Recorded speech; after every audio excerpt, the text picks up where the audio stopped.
Allez, aujourd'hui, je voulais prendre quelques petites minutes pour te parler de la réalité de la vie d'un vidéaste, photographe, créateur de contenu, expliquer les bons et les mauvais côtés de ce métier parce que y a souvent des aspects qui sont pas abordés ou bien qui sont négligés par certains. Donc le but n'est pas du tout de faire l'apologie du métier de vidéaste ni même de le dézinguer, mais tout simplement d'expliquer la réalité de ce métier pour que tu saches exactement dans quoi tu mets les pieds si jamais tu envisages de te lancer.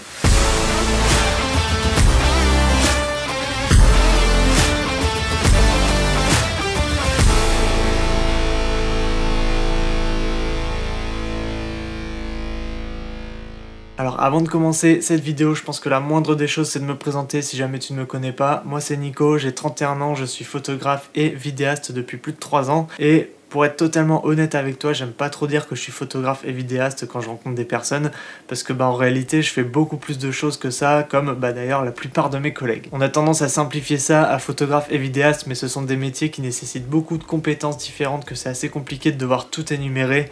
Donc du coup, photographe, vidéaste, c'est plus simple. Mais parmi les activités liées à mon métier, il y a évidemment la création audiovisuelle, donc photo, vidéo. Il y a aussi du drone puisque je suis télépilote également, mais il y a aussi toute une partie accompagnement, c'est-à-dire accompagner les clients sur leur stratégie de développement, la gestion des réseaux sociaux, la suivi de projet. Donc là par exemple ça peut être sur une vidéo suivre son évolution, analyser si elle performe ou pas.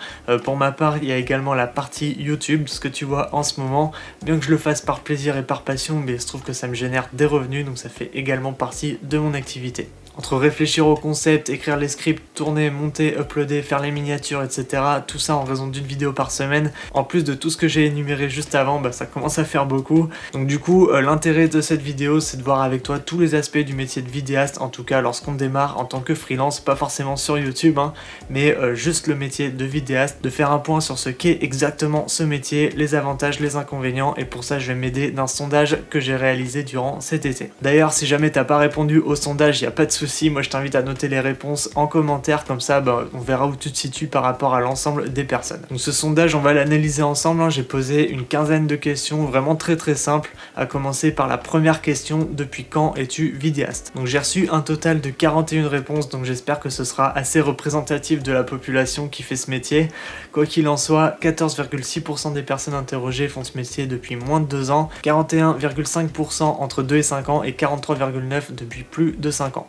Donc là on est sur 56,1%, soit plus de la moitié de personnes qui font ce métier depuis moins de 5 ans. C'est vrai que le métier de vidéaste, c'est un métier qui est relativement moderne, il faut l'avouer. C'est pas comme architecte ou médecin qui sont là depuis plusieurs milliers d'années. Là on parle au maximum de plusieurs dizaines d'années. D'ailleurs je suis pas très étonné de voir qu'une petite majorité fait ce métier depuis moins de 5 ans. Moi-même j'en fais partie. D'ailleurs j'en profite pour faire une petite aparté parce que je vois déjà venir les commentaires de rageux.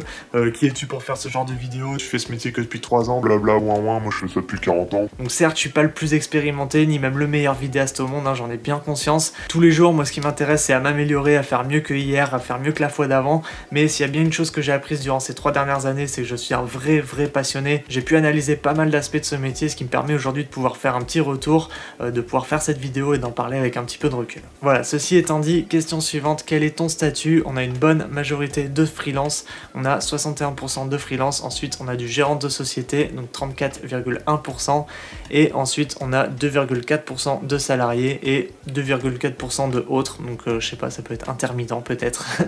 En tout cas 95% des personnes interrogées sont des chefs d'entreprise, parce que oui, être freelance c'est être chef d'entreprise, et ça il faut en avoir conscience. Vidéaste c'est pas juste tu prends ta caméra, tu filmes, tu fais un montage et tu prends un billet, c'est bien plus que ça, tu t'en doutes, et il y a énormément d'aspects à gérer à côté de ça. Quand on se lance, on n'est pas forcément formé, en tout cas moi je l'étais pas du tout, et aussi pour avoir discuté avec beaucoup de mes collègues au fil des années, je me suis rendu compte que c'était pareil pour eux. Donc quand on se lance en tant que freelance, on est un petit peu livré à nous-mêmes, on sait pas trop où chercher les infos, ni quel statut choisir, comment déclarer ses revenus, comment faire un devis, comment faire une facture, qu'est-ce qu'on doit marquer sur le devis et la facture, quelle assurance prendre pour notre activité, comment appliquer les bons tarifs, comment trouver des clients. Bref, toutes ces questions-là, il faut y répondre, et petit à petit, on développe une mentalité de chef d'entreprise, et même si t'es tout seul. Et ensuite, quand tu passes de freelance à société, là c'est un petit peu pareil, il faut chercher toutes les infos. Est-ce que tu fais le bon move? Quelle est la stratégie au long terme? Quels sont les risques? Est-ce que tu dois employer? Comment on fait? Comment on paye son employé? Comment on paye ses impôts?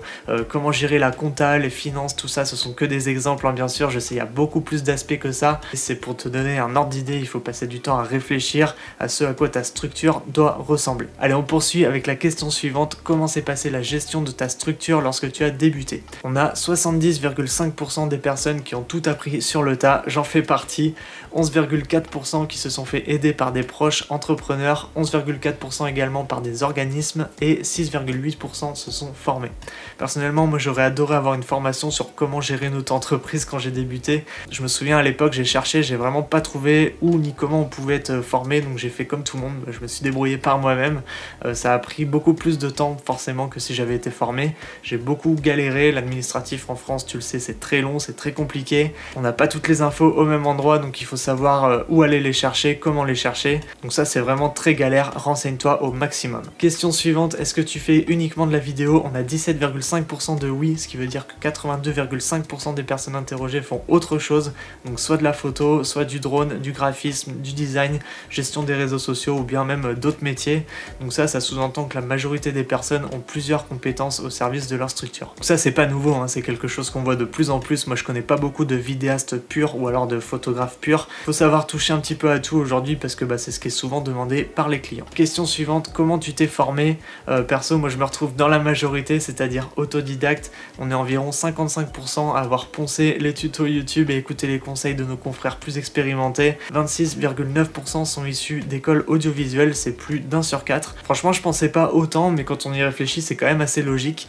Il y a beaucoup de personnes qui ont découvert cette passion assez tôt pour pouvoir en faire leurs études, c'est super cool pour eux. Perso, ça n'a pas du tout été mon cas, du coup j'ai également profité de formations en ligne pour valider mes acquis comme 17,9% des personnes interrogées. Donc là, forcément, ça dépend des parcours de chacun, mais on constate quand même que la grande majorité des personnes est arrivée à faire ce métier sans avoir fait des études directement liées au métier. Donc ça prouve bien une chose, c'est que si on en a vraiment envie, c'est pas impossible de se lancer car plus de la moitié n'ont pas de diplôme dans l'audiovisuel.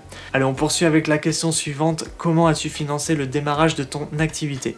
On le sait tous, faire de la vidéo ça coûte cher, très cher même. Si tu souhaites en faire ton métier, il va falloir investir dans du matos professionnel, donc ça va être une caméra, un ou plusieurs objectifs, un trépied, un micro, des cartes SD, des filtres, un stabilisateur, un bon ordi, ainsi qu'une licence du logiciel que tu vas utiliser pour faire tes montages. Et ça c'est uniquement pour le matériel de base, ça représente déjà plusieurs milliers d'euros, même en faisant des bonnes affaires.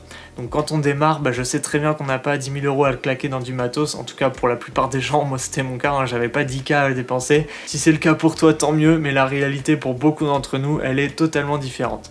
Donc moi sur mon sondage, vous êtes 70% à avoir financé votre démarrage par vos propres moyens, 17% avec une aide financière extérieure, donc amis, famille, et il y a très peu de personnes qui ont eu recours à un prêt, déjà parce que le statut d'auto-entrepreneur, ça freine carrément les banques, elles vont pas vouloir vous prêter de l'argent, et puis c'est risqué parce que il faut être certain de pouvoir le rembourser, c'est-à-dire s'engager sur plusieurs années, et quand on se lance, c'est pas forcément évident parce qu'on n'a pas le recul nécessaire. Alors forcément, chacun des points que j'aborde pourrait nécessiter sa propre vidéo, tellement il y a d'aspects à couvrir, mais là le but c'est de te présenter la réalité telle qu'elle est via mon sondage, et je trouve que c'est quand même jusque-là assez représentatif de la réalité. Allez, on poursuit avec la 7e question, comment as-tu trouvé tes premiers clients? Donc ça c'est une question que je reçois personnellement souvent en DM, et je l'ai déjà abordé également dans des précédentes vidéos, et le sondage retranscrit assez bien tout ce que j'ai pu dire parce que 58% des personnes ont trouvé leur premier client via leurs contacts ou leurs proches.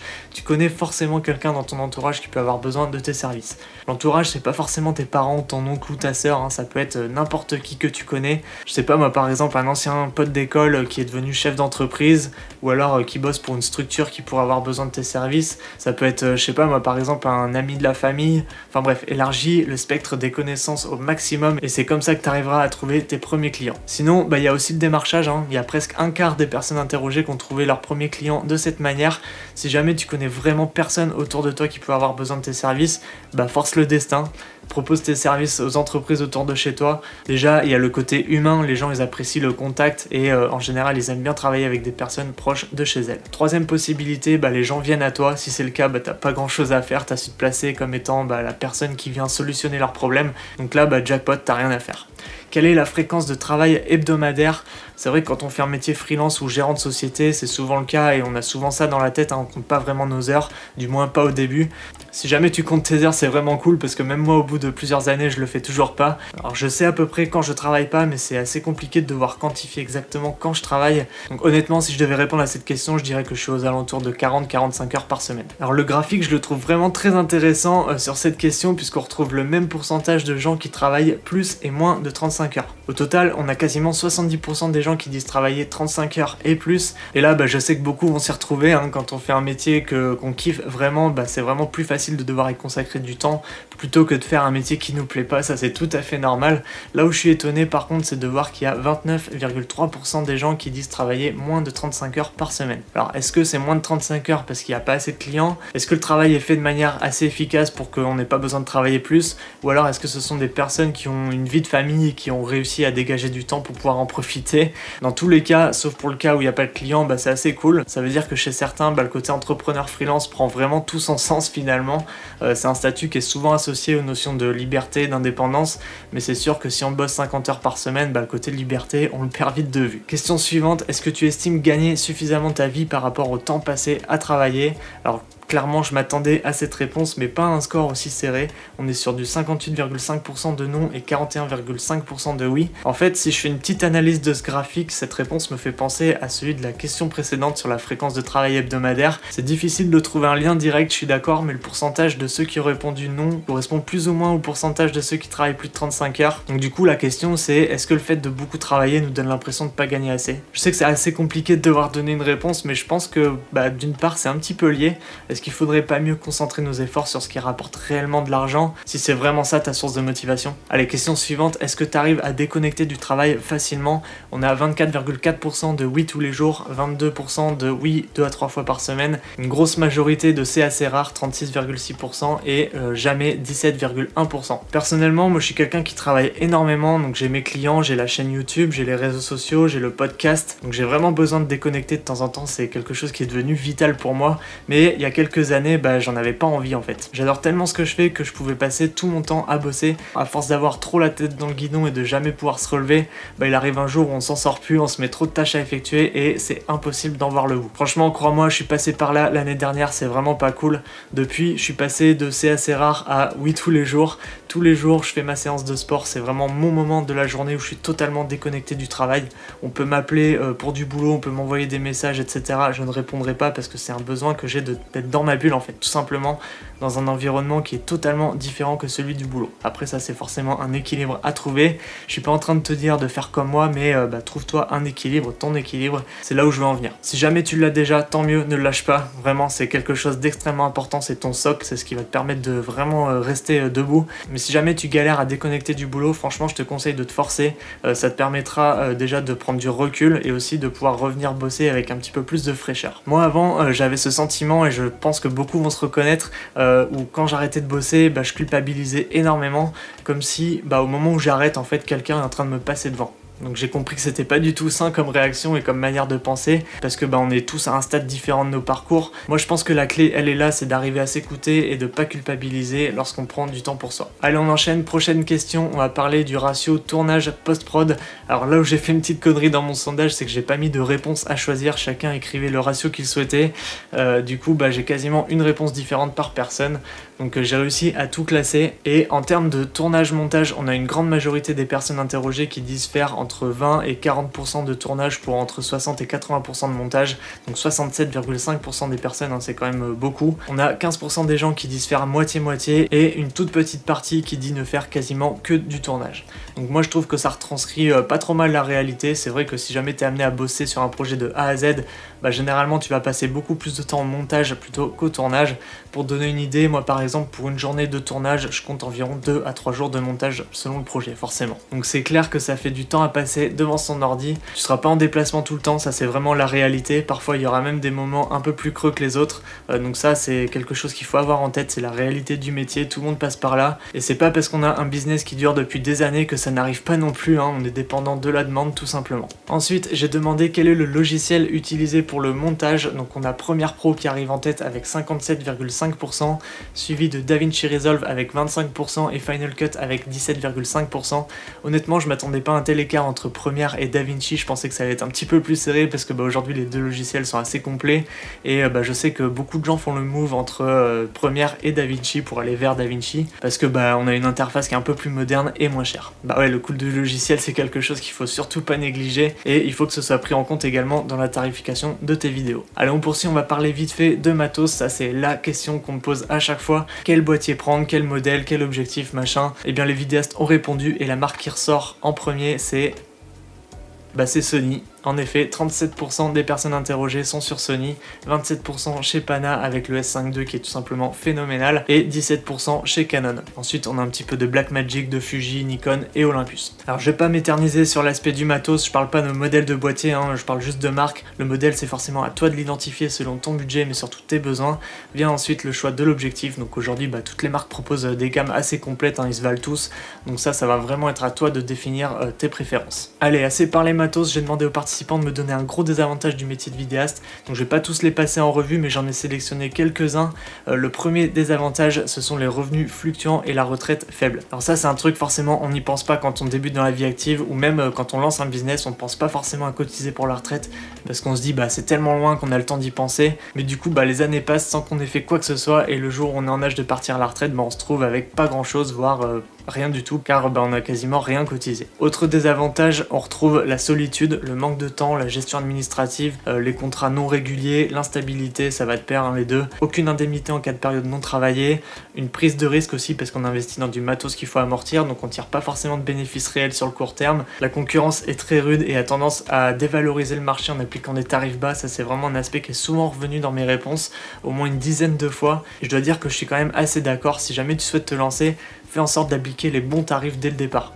Parce que en fait, le fait de commencer très bas, ça va pas du tout te servir. Déjà, d'une part, tu vas galérer à augmenter tes tarifs, et le jour où tu le feras, parce que tu auras enfin compris que t'es trop bas, tes clients vont pas comprendre, ils te tourneront le dos et ils iront voir la concurrence, sûrement quelqu'un qui débute et qui sait pas appliquer les bons tarifs. Bon, j'en ai conscience, c'est vrai qu'énumérer tous ces aspects négatifs de la vie d'un entrepreneur, ça peut faire peur. Il faut vraiment être conscient de tout ça, de tout ce qu'on perd, de pas être salarié en fait. Mais est-ce que tout ça, ce serait pas le prix à payer pour avoir notre liberté? Allez, on va terminer sur la dernière question. J'ai demandé si tu devais donner un conseil à une personne qui souhaite se lancer en tant que vidéaste, lequel serait-il? Alors j'ai reçu beaucoup de réponses qui allaient dans le même sens, c'est-à-dire fonce, crois en toi, pratique, sois passionné, courage, persévérance, sors, crée des vidéos. J'ai noté deux réponses qui pour moi sortent quand même un petit peu du lot. La première c'est y croire, pratiquer, ne pas hésiter à se remettre en question pour avancer. Je n'ai pas fait d'études dans ce domaine mais j'en vis aujourd'hui car ça a toujours été mon souhait. Par contre il faut faire attention à ne pas tomber dans le piège du métier passion. J'y suis en ce moment et je travaille plus de 70 heures par semaine entre mon salariat, 35 heures par semaine en tant que photographe et vidéaste d'une salle de concert et mon auto-entreprise. Je commence à voir les limites de tout ça avec la fatigue intense, le burn-out et je pense essayer de me recalibrer prochainement pour ne pas non plus passer à côté de ma vie. Je pense à me recalibrer prochainement. Donc il envisage peut-être le fait de pouvoir penser que non, mec, stop, arrête. Là, ça ressemble peut-être plus à un appel à l'aide et une mise en garde qu'à un conseil, parce que la réalité, c'est ça de beaucoup de personnes, c'est qu'ils sont noyés sous une masse de travail et ils savent pas comment s'en sortir, comment sortir de la tête de l'eau. C'est bien d'être passionné, mais franchement, il y a des limites. Allez, deuxième conseil, si tu débutes totalement, fais des projets simples qui sont dans ton champ de compétences, même bénévolement si c'est le seul moyen, tant qu'ils te permettent d'améliorer ta bande démo et enfin démarcher des vrais clients dans le secteur qui t'intéresse. Une fois que tu as de quoi montrer ce que tu sais faire, ne te brade pas, cramponne-toi à une tarification à la hauteur de ce que tu proposes.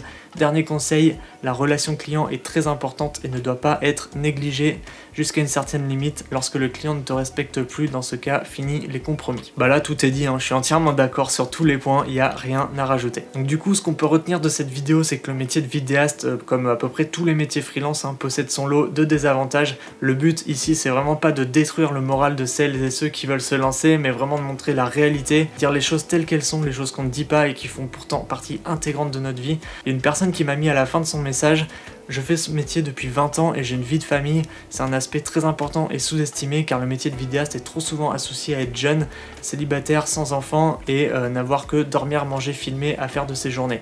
La réalité est très différente, donc la thématique à aborder en bonus serait garder un équilibre de vie, une santé mentale et physique. Ouais, je trouvais ça important de partager ce témoignage parce que on a tendance à faire le lien entre ce qu'on voit sur les réseaux sociaux et la réalité. On sait tous, les réseaux sociaux ne montrent qu'une infime partie de la réalité, ce n'est pas la réalité. réalité, être vidéaste, c'est forcément pas incompatible avec une vie de famille, hein. Tout est question d'équilibre, de savoir mettre des barrières quand il le faut, où il le faut, d'être sérieux et intransigeant à ce niveau-là. Voilà, j'espère que cette vidéo t'a plu. Forcément, il y a des sujets, des notions que j'ai pas pu aborder, d'autres que j'ai abordées rapidement. Quoi qu'il en soit, si jamais tu as des remarques, des choses à rajouter, n'hésite pas, il y a l'espace commentaire qui est là pour ça. N'hésite pas à me dire également où est-ce que tu te situes par rapport aux réponses qui ont été données. Moi, ça m'intéresse vraiment d'avoir ton point de vue. Quant à moi, je te dis à la semaine prochaine pour une nouvelle vidéo. Porte-toi bien, ciao.